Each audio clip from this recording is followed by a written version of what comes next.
Hey guys! In this video, I'm sharing how to use Tinkercad to create board game pieces. Now this is a very simple tutorial that anyone can do and create in less than 5 minutes.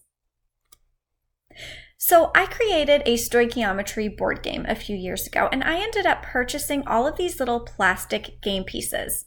So I had the idea of replicating these plastic game pieces and using it as a 3D printing project. You could either have your students do this or you could do it yourself. So these little plastic pieces will be the template for my 3D printing project. Here's a photo so you can see the dimensions. Each of my plastic pieces are 2 centimeters in diameter and 1 millimeter in thickness. So this is the template that I am going to use and create in Tinkercad. So I'm going to switch my screen over so you can see how to do that. Okay, so I'm at tinkercad.com. I'm going to select Create New Design. And that is bringing me to my work plane.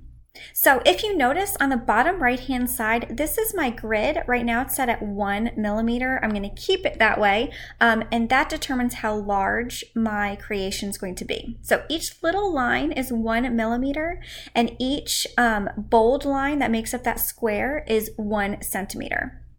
So I'm going to go ahead and select my shape. So I'm going to pick the cylinder shape for this project and drag it over and set it on my work plane.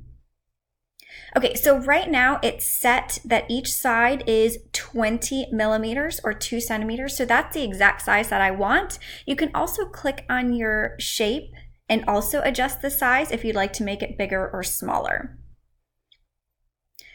So I do want to change my thickness. Right now it's set to 20 centimeters. So I do want to change that to 1 centimeter.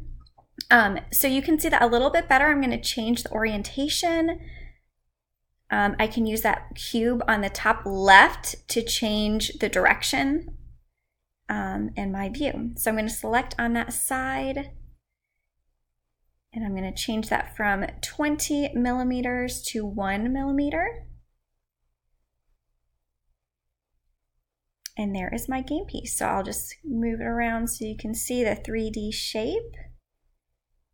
And that's it, super quick and easy. So you can export it to your 3D printer. I'm gonna go ahead and create a link for this and share this on my Instructables tutorial so you can pull this template out. Thanks for watching.